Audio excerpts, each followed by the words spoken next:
MSS जल आपूर्ति 2004 में स्थापित की गई थी। हम या दूसरे निर्माण कंपनियों के लिए शुद्ध पानी उपलब्ध कराते हैं, जैसे कि कार्यालय, अस्पताल, बंदरगाह, होटल, सरकारी आपूर्ति आदि। हमारी सेवाएं 24/7 उपलब्ध रहती हैं। ओम शक्ति प्लाजा शहर के बीचों बीच खोला गया एक नया फैंसी शोरूम है, जहां पे लेडीज के लिए डिफरेंट वैरायटीज के jewelleries, bangles, bag, nail polish और कॉस्मेटिक के वाइड रेंज कलेक्शंस अवेलेबल है। और यहाँ पे बच्चों के लिए toys and fancy items available है। और यहाँ पे रेंटेड बेसिस पे गोल्ड कवर ज्वेलरीज भी दी जाती है। ओम शक्ति प्लाजा, अबोडीन बाजार, बाबू लाइन नियर गणेश टेम्पल।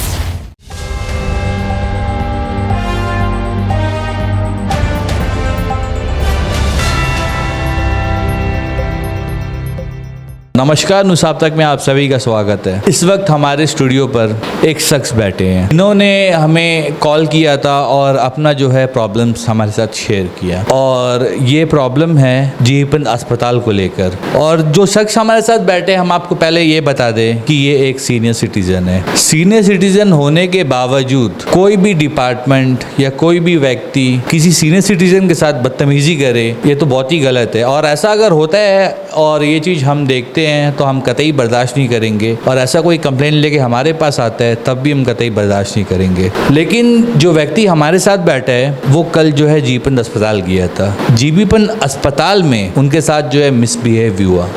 आखिर वो किसने किया था और इसके बारे में भी हम जानेंगे। लेकिन सबसे पहले हम आपको एक लेटर दिखा दें। तो एक लेटर आप देख सकते हैं, हम आपको स्क्रीन में भी दिखाएंगे। तो पहले हेडलाइंस में इसका पढ़ लेता हूँ। To the director of health services Andaman Nicobar island, Port Blair, subject misbehave with a senior citizen people by x-ray वाला। इसमें मेंशन है एज अ वर्ड एक्सरे वाला। तो आखिर ये क्या है और क्यों हुआ इनके साथ और किसने किया, और सबसे पहले इनके नाम के साथ हम शुरुआत करते हैं और आखिर क्या हुआ मिनी से जानते हैं। बताइए सर, आपका नाम। नमस्कार सर, मेरा नाम बालेश्वर विश्वकर्मा है और मैं लंबा लाइन में अस्थायी रूप से वहाँ पे रहता हूँ। देखिए, सर ने जो है डायरी बना कर रखी है, तो हम इनसे जानते हैं, क्योंकि करीबन हमें ये सुनने में आया है कि 30 साल से ये अपना इलाज करा रहे हैं। तो सर आप बताइए। सर मैं करीब 30 साल से जो है बीपी और शुगर का इलाज मैं करा रहा हूँ। और बराबर मैं 15 दिन के अंदर जाके जीबीपन हॉस्पिटल में मेडिकल से जाता हूँ और दवाई लेके आके अपना दवाई का व्यवहार करता हूँ। ये करीब मेरा 25-30 साल हो गया। लेकिन अभी भी करीब 1 महीना से जो है मेरे को बुखार ये मेरे से उतरता नहीं। कभी बुखार ठीक होता है, कभी चढ़ता, कभी उतरता, दवाई लेकर आता हूँ और कभी ठीक हो जाता है, फिर बुखार चढ़ जाता है। फिर मैं कल दोबारा फिर गए 4 तारीख को और दिखाने पर बोल के अपना एक काम करिए, आपको सर्दी बुखार खांसी है तो आप टीबी वार्ड में जाके अपना तो टीबी का चेक करा लीजिए। तो ओल्ड पेशेंट हो ना, इसीलिए तो हम आपको ये स्क्रीन में दिखाएंगे। देखिए, जैसा आपने टी वार्ड पे दिखाया था, राइट? मैं ये रेफ़र किया सर, टीबी वार्ड, ये लिखे हैं टीबी वार्ड। एक मिनट, ये रेफ़र किया, आप वहाँ जाइए। ठीक है। तो देखिए, पहले सर ने जो है ओपीडी में दिखाया था। ओपीडी में दिखाने के बाद जो है वहाँ से रेफ़र किया गया टी वार्ड पे। हम आपको स्क्रीन में दिखाएंगे भी। और टी वार्ड पे जो है जितनी दवाइयाँ मेंशन की है, और एक्सरे का आप वो दिखाइए ना हमें, जहाँ पर एक्सरे का जो है जो भी वहाँ पर टेक्नीशियन था उसे जो है समझ नहीं आ रहा था। तो एक्सरे जो है मेरा नाम यहाँ लिखा हुआ है लेफ्ट साइड में जी, बालेश्वर विश्वकर्मा जी। वहाँ ना देख के बोला कि आपका तो भाई नाम नहीं है। नहीं, एक्सरे कहाँ पर मेंशन किया गया है वो? ये यहाँ पर ये जो यहाँ पर आपका नाम लिखा हुआ है, मतलब तो मैं दोबारा फिर लिख के दिया। जी। मेरा नाम ये है बालेश्वर विश्वकर्मा, RO लंबा लाइन, एज 67 ईयर्स। ये मैं लिख दिया। लिखने के बाद बोला नहीं आप क्या लिखा, तो पढ़ा नहीं आता। मुझे जो है करीब 1 महीना से कुछ बीमारी की वजह से मैं मेडिकल जाते आते रहता हूँ, जिसके बाबत पर कल मुझे डॉक्टर ने सलाह दिए कि आपको 1 महीना से जब बुखार आ रहा है तो आप जो है टीबी वार्ड में थोड़ा दिखाइए। तो मैंने टीबी वार्ड में गया टीबी वार्ड में जाने के बाद मैं देखता हूँ वहाँ जो है एक रजिस्ट्रेशन काउंटर खुला हुआ है, भारत सरकार की तरफ से रजिस्ट्रेशन काउंटर खुला हुआ है और उसके बगल में डिस्पेंसरी है और उसी लाइन में आगे है एक्सरे रूम। मैं वहाँ इंतज़ार कर रहा था वेटिंग हॉल में, करीब 12-15 मिनट हो चुका था। आप ये बताइए ना सर, आप कितने बजे कल हॉस्पिटल गए थे, और सबसे पहले आप ये बता दीजिए कि किस डॉक्टर ने आपको जो है वहाँ पर भेजा था। सर काउंटर नंबर 4 का जो सीनियर डॉक्टर हैं, काउंटर नंबर 4 मतलब ओपीडी में जो काउंटर नंबर 4 में जो बैठते हैं, तो आपके पास मेडिकल स्लिप्स तो होगा। अभी आपके पास अवेलेबल है मेडिकल स्लिप्स? मेडिकल स्लिप है सर। अभी आपके पास ऑन द स्पॉट है? जी है सर। ठीक है, वो भी हम आपको स्क्रीन में दिखाएंगे, तो उसमें क्लियरली मेंशन होगा कि किस डॉक्टर ने जो है भेजा है। अब हम इनसे जानते हैं कितने बजे इनके साथ जो है मिसबिहेव हुआ, और आखिर वार्ड से ओपीडी से भेजते समय जब इन्हें टीबी वार्ड भेजा गया तो वहाँ पर किस डॉक्टर ने सर को ट्रीट किया, देन वहाँ पर क्या हुआ जानते हैं। वहाँ पर मैं गया तो देखा वहाँ पर जो है रजिस्ट्रेशन में, डिस्पेंसरी में और एक्सरे रूम में कोई नहीं है। मैं सबका इंतज़ार कर रहा था, करीब 15 मिनट इंतज़ार करने के बाद में जो है मैं सोचा कि मैं क्या करूँ, किससे पूछूँ। क्यों वहाँ पर आपको कोई बंदा दिखाई नहीं दिया? सिर्फ वहाँ पर 2 मरीज़ थे, वो बाहर से आए हुए थे और वो करीब 2-3 मिनट बैठने के बाद में वो अपना चले गए। मैं वहाँ बैठा रहा, बैठने के बाद मुझे बर्दाश्त नहीं हुआ तो रूम नंबर 1 में इन्वेस्टिगेशन लिखा हुआ है, उसमें मैंने एक मैडम को इशारा किया तो उन्होंने मुझे कहा आप इंतज़ार करिए। मैं पुनः जो है बाहर आके इंतज़ार करने लगा इंटोज हॉल में, तब तक कोई कहीं से कोई नहीं आता है। इतने मैं थोड़ा व्याकुल किस्म का हो गया था। इतने में एक स्टाफ आ गए, बोला ये आप क्या काम है? बोले सर रजिस्ट्रेशन करना है। मैं अपना रजिस्ट्रेशन करवा लिया, करवाने के बाद में बोला जाइए अपने डॉक्टर से दिखाइए। डॉक्टर को मैंने चला गया एक रूम के अंदर में और वो डॉक्टर अपना लिख के दिए कि भाई ठीक है आप दवाई लेके आप एक्सरे करवा लीजिए। मतलब आपको जो है पहले पंजीकरण आपसे करवाई गई, उसके बाद जो है आपको ये कहा गया कि आप दवाई लेने के बाद आप डॉक्टर के पास जाइए, राइट? दवाई आपको मतलब पहले तो कोई लिख के नहीं देगा, विदाउट डॉक्टर देके तो आपको दवाई लिख के नहीं देगा। तो किस डॉक्टर को आपने दिखाया था? वहाँ पर एक लेडी डॉक्टर थी और लेडी डॉक्टर मतलब टीबी वार्ड पे? टीबी वार्ड पे लेडी डॉक्टर थी, उन्होंने लिख के दिए। देने के बाद मैं अपना 0 रूम में ढूंढने गया तो वहाँ भी कोई स्टाफ नहीं थे। फिर मैं वापस आके बैठ गया वही वेटिंग हॉल में। करीब 2-3 मिनट बैठने के बाद में वो कहीं से वो अपना आ गए, तो मैं बोला कोई आ गए स्टाफ लोग, मुझे एक्सरे कराना है। एक्सरे कराने के लिए मैं गया तो बोला ठीक है आइए। बोला मैं अंदर गया रूम में। अंदर जाने के बाद एक्सरे वाले बोल रहे हैं कि भाई आपका क्या नाम है? मैं बताया सर मेरा नाम तो लिखा हुआ है।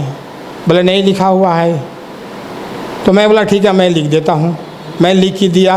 लिखने के बाद बोले आप ये लिखा मैं नहीं पढ़ सकता हूँ। आप नहीं पढ़ सकते हैं सर, बगल में भी तो लिखा हुआ है। तब उन्होंने बोले नहीं मैं लिख के दूँगा। मैं बोला कि नहीं आप मत लिखिए, आप मैं खुद लिख लूँगा। मैं लिख के दिया। इसी पर हम दोनों में थोड़ा बाताबाती होने लगा। बोला भाई आप तो अनपढ़ है, आप नहीं जानते हैं तुमको जो है यहाँ कौन भेजा है? हमने डॉक्टर साहब ने भेजा है। नहीं, आपसे देखिए ये बात होती है ट्रीटमेंट की ना, तो यहाँ पर एजुकेटेड अनएजुकेटेड की बात तो होती नहीं है। आप एक पेशेंट है करके देन डॉक्टर साहब ने आपको जो है एक्सरे कराने के लिए लिख के दिया। तो आप ये बता सकते हैं कि एक्सरे रूम पे वहाँ पर कौन मतलब मौजूद था और किसने आप वहाँ पर बदतमीजी की? कोई एक्सरे वाला बाबू थे, बाबू ने बोले आपका नाम अपना सारा नाम तो लिखा हुआ है। तो कहाँ लिखा है? मतलब कहाँ लिखे? उन्हें क्या वो चीज़ दिखाई नहीं दी? क्योंकि स्लिप में तो क्लियरली मेंशन रहता है ना।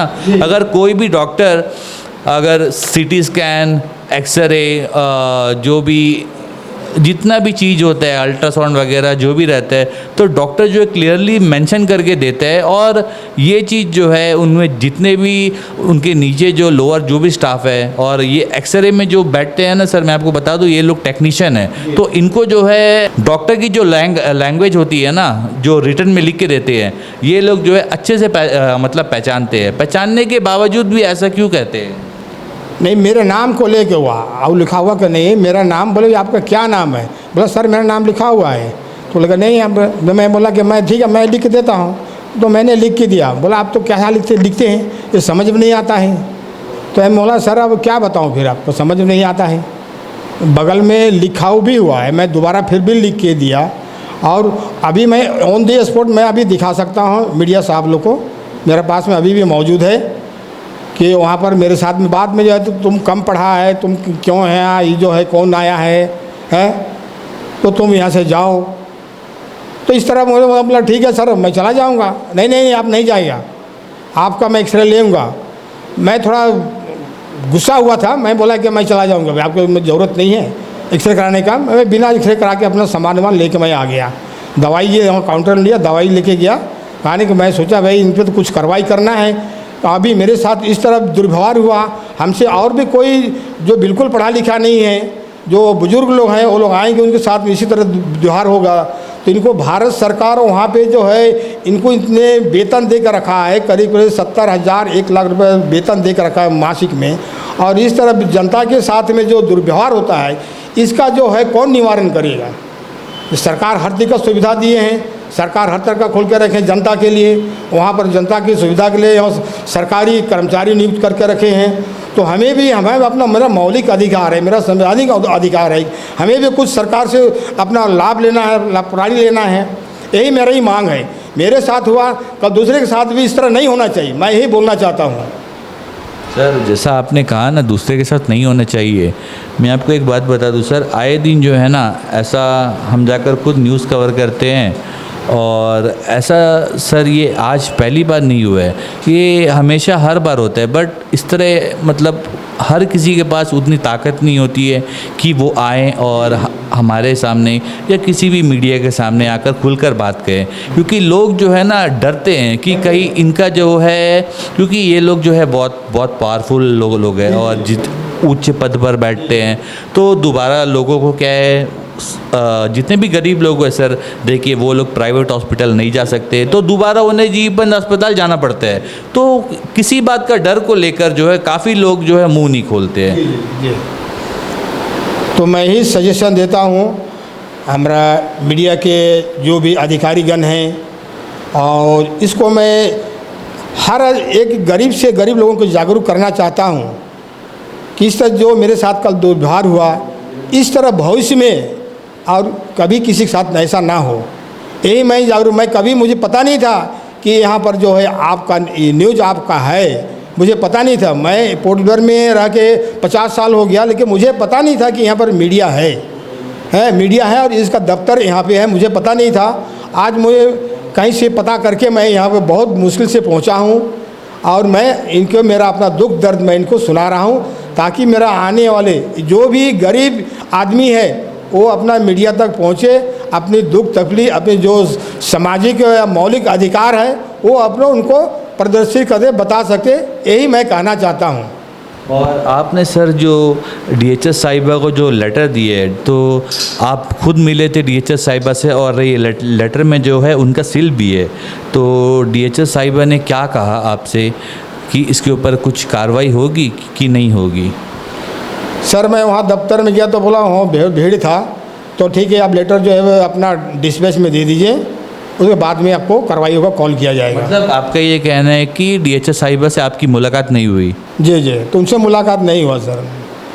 नहीं हुआ, तो आपने वहाँ पर डायरी एंट्री करा कर आप आए हैं, राइट? जी सर।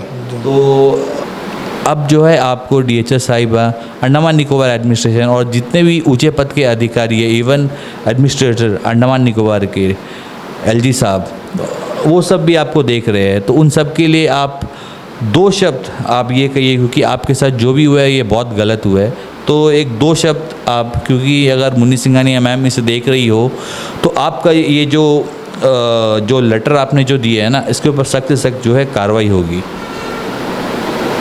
सर मैं यही कहना चाहता हूँ भविष्य में, और जो खासकर जो निचले गरीब स्तर के लोग हैं यहाँ तक कोई नहीं पहुँच पाएगा। मैं भी 50 साल से यहाँ रह के आज पहला बार यहाँ पे आपके दफ्तर में आके जो है ये सूचना मैं प्रसारित कर रहा हूँ, और भविष्य में इस तरह किसी तरह घटना ना घटे, यही हम सभी से गुजारिश करता हूँ। हमारे गवर्नर साहब या हमारे जो DHS मैडम से है, उससे मैं यही गुजारिश करता हूं कि इस तरह की दुर्व्यवहार किसी भी व्यक्ति के साथ नहीं होना चाहिए। मैं इतना ही बोलना चाहता हूं। नमस्कार। बहुत बहुत धन्यवाद सर हमसे बात करने के लिए। तो हम आपको स्क्रीन में जो है ना सर का जो मेडिकल रिपोर्ट्स है वो भी हम आपको दिखाएंगे और सर ने जो लेटर दिए वो भी आपको दिखाएंगे। लेकिन हम उस टेक्नीशियन से हमें कहना चाहते हैं कि आपने जो शब्द का उपयोग किया है ना, एजुकेटेड अनएजुकेटेड करके, कि लोग जो है मतलब इलिटरेट लोग जो है पढ़े लिखे नहीं है, तो ये बहुत ही गलत है जी। Rascal, illiterate, you go get out. तो देखिए ये जो शब्द जिसने भी कहा है ये बहुत ही गलत है। देखिए सर खुद कह रहे हैं और इतने सीनियर सिटीजन होने के बावजूद भी सर जो है आज हमारी ऑफिस तक आए हैं और सर ने ये लेटर दिया है। खास करके डीएचएस साहिबा से ये उम्मीद लगाते हैं कि इसके ऊपर जो है कार्रवाई हो। और इसी के साथ ही मैं रोहित, कैमरामैन महेश के साथ न्यूज़ आप तक। धन्यवाद। अंडमान से जुड़ी सभी छोटी बड़ी खबरें देखने के लिए हमारे अपने न्यूज़ आज तक यूट्यूब चैनल को सब्सक्राइब करें और बेल आइकॉन प्रेस करना ना भूलें। हमारा अपना न्यूज़ आज तक, अब सच देखेगा अंडमान।